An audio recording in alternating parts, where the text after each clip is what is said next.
काम करती हूँ, इसको यहीं रख देती हूँ। अरे इन्हें क्या हुआ?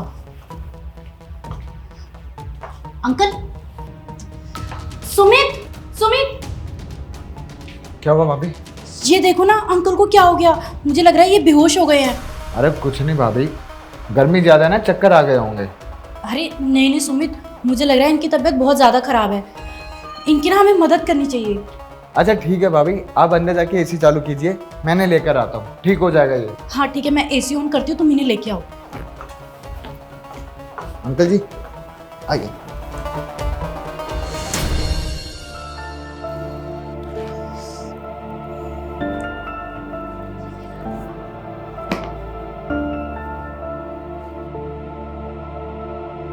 सुमित, ये तो होश में ही नहीं आ रहे। अब तो मैंने एसी भी ऑन कर दी है। भाभी आप एक काम करो, एक पानी की बोतल ले आओ और अलमारी में ना फर्स्ट एड बॉक्स होगा, उसमें कुछ मेडिसिन होगी, वो ले आओ। पानी की छींटे मारूंगे तो होश आ जाएगा इन्हें, और दवाई से आराम भी आ जाएगा। हाँ मैं अभी लेके आती हूँ।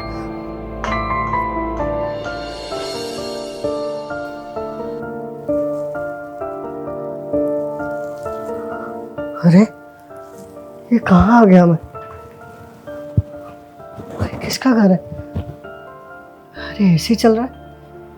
मेरे लिए एसी किसने चलाया? अंकल जी आपको होश आ गया? माफ करना साहब, मैंने आपको पहचाना नहीं। अरे ये मेरे देवर है और यही लेके आए हैं आपको यहाँ पर। अच्छा मेम साहब, ये आपका घर है? हाँ ये मेरा घर है। मेम साहब मुझे क्या हुआ था, मैं यहाँ पे कैसे आया? अरे वो क्या है ना, मैं सुबह सुबह बाहर डस्टबिन रखने गई थी और मैंने देखा कि आप ना वहाँ पे ऐसे लेटे पड़े थे। क्या हुआ है आपको? और आप तो वही हो ना जो नीचे वर्मा जी के ड्राइवर हैं, वही है ना? तो आप ऊपर क्या करने आए थे? हाँ याद आया, मेरे मालिक ने मुझे बोला था कि ऊपर से बैग ले आ, लेकिन मैं कब बेहोश हो गया मुझे पता ही नहीं लगा। अरे अच्छा है आप हमें मिल गए। आपकी ना तबीयत खराब हो गई थी गर्मी की वजह से, इसलिए हम आपको अंदर ले आए और हमने ना आपको दवाई भी दे दी, जिससे आपको थोड़ा आराम मिल गया। अरे वो क्या है ना, मेरे देवर जी ना MBBS की तैयारी कर रहे हैं, तो उनको नॉलेज है किसको कैसे ठीक करना चाहिए, इसलिए वो आपको यहाँ पे ले आए। साहब आपका बहुत बहुत शुक्रिया। मैं तो आपको जानता भी नहीं, ना जानते हुए भी आपने मेरी इतनी मदद करी। आपका शुक्रिया साहब। अरे धन्यवाद की कोई जरूरत नहीं है। आप ये बताइए, आपने कुछ खाया था या नहीं खाया था? आपको चक्कर आ गए? नहीं साहब, मैंने सुबह से कुछ नहीं खाया था। अरे इतनी गर्मी हो गई है, अच्छा खासा इंसान गर्मी नहीं झेल पा रहा और आप बिना खाए पिए घूम रहे हैं। आपको तो खूब सारा पानी पीना चाहिए, हेल्दी डाइट लेनी चाहिए, और आप बिना खाए पिए घूम रहे हैं। क्यों नहीं खाया खाना? सुबह ड्यूटी पे जल्दी आना होता है ना साहब, तो जल्दबाजी में खाया ही नहीं कुछ।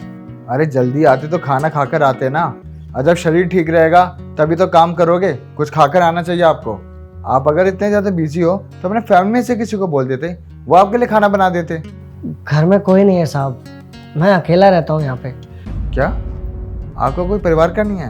कहाँ है सब? मेरा पूरा परिवार गांव में है साहब, और मैं यहाँ जॉब करता हूँ और उनको कमा के पैसे भेजता हूँ। और आज सुबह जल्दी आने के चक्कर में मैं कुछ खा ही नहीं पाया। लेकिन आप अपना दिमाग लगा सकते थे, बाहर खाना खा लेते, उसमें क्या दिक्कत है? एक बात बताइए साहब, मैं जितना कमाता हूँ वो भी मुझे कम पड़ता है। अगर मैं बाहर से खा लेता तो घर पे पैसे कैसे भेजूंगा? मजबूरी में इंसान से पता नहीं क्या क्या कराती है। लेकिन अंकल एक बात बताइए, अगर आपकी तबीयत ठीक रहेगी तभी तो काम कर पाएंगे ना आप।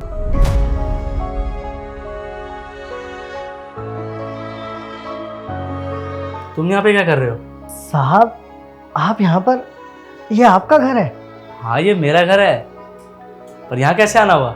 साहब मेरी तबीयत खराब हो गई थी और मेम साहब मुझे यहाँ पर लेके आई हैं। रोशन वो क्या है ना, इनकी तबीयत बहुत खराब हो गई थी, ये बाहर पड़े हुए थे बेहोश, तो हम इनको अंदर ले आए। और आपको पता है इन्होंने कुछ खाया भी नहीं है। क्या इन्होंने खाना नहीं खाया? तो तुम इन्हें खाने के लिए नहीं पूछ सकती थी? तुम्हें पता है कौन है? याद है मैंने बताया था ना कि एक दिन मेरी मीटिंग छूटने वाली थी, मैं बहुत परेशान होकर नीचे बैठा हुआ था, तब इन्होंने मेरी मदद की थी। हाँ हाँ बताया तो था आपने, ये वही है क्या? इनकी वजह से हमारा इतना नुकसान होने से बच गया, और अगर आज इनको खाना ही खाना है तो घर में बिठा के खिला नहीं सकती क्या तुम? साहब उस दिन आपकी तबीयत ज़्यादा ही खराब थी, तभी मैंने आपकी मदद करी। Thank you so much uncle. आपने उस दिन हमारी मदद करी। अगर आप उस दिन हमारी मदद नहीं करते ना तो बहुत बड़ी दिक्कत हो जाती।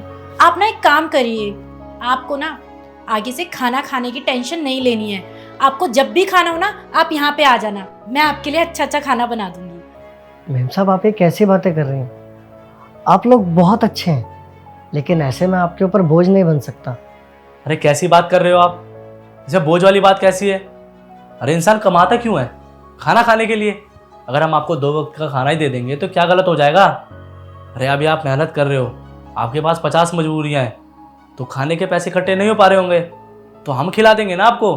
देखो ज़िंदगी एक जैसी नहीं होती, कल को आप भी अमीर बनोगे, आप भी आगे बढ़ोगे, तो आप भी लोगों की मदद कर देना। तो मालूम है, एक टाइम था कि मेरे माँ बाप की इतनी हैसियत नहीं थी कि वो मुझे पढ़ा सके, फिर भी मैं मेहनत करके पढ़ता था। फिर पढ़ाई के सिलसिले में मुझे बाहर जाना पड़ा, अपने परिवार से दूर बाहर रहता था। कभी पैसे होते थे तो खा लेता था, कभी नहीं होते तो नहीं खाता था। और ज़िंदगी में एक चीज़ मेरे साथ बहुत अच्छा हुआ, जिसके मकान में मैं रहता था ना, वो बहुत अच्छे इंसान थे। उनको पता चला मेरे बारे में, मेरे हालात के बारे में, तो उन्होंने मुझे फ्री में खाना खिलाया। जितने दिन मैं रहा अपने बेटे की तरह रख के मुझे खाना खिलाया। और वो एक ही बात बोलते थे कि इंसान कमाता सिर्फ रोटी के लिए, और इस रोटी पे सबका हक है। आज मैं तुझे खिला रहा हूँ, कल को अगर तुझे मौका मिले तो तू किसी को खिलाइयो। तो आप मुझे बोझ नहीं बन रहे, आप मुझे मौका दे रहे हो मेरा उस एहसान को चुकाने का, और कोई और आपको मौका देगा ये एहसान चुकाने का। तो प्लीज़ कल से आप डेली आना और आप इनके लिए लंच तैयार कर देना। हाँ और क्या, आपने हमारी मदद करी है, अब हमें भी तो आप मौका दीजिए आपकी मदद करने का। और कल से ना आप रोज़ सुबह शाम आ जाना, मैं आपको खाना बना के दे दिया करूँगी। और आप टेंशन मत लो, मैं आपके ऑनर को भी नहीं बताऊँगी। साहब, मैंने अपनी पूरी लाइफ में अच्छे इंसान बहुत देखे, लेकिन आप जैसा इंसान कोई नहीं देखा। अरे ये सब छोड़ो, उनकी तबीयत खराब थी, उन्होंने खाना नहीं खाया। फटाफट खाना लेके आओ, और मेरे लिए भी साथ बैठ के खाते आ जाओ। हाँ मैं अभी लाती हूँ। आइए बैठिए। जी साहब।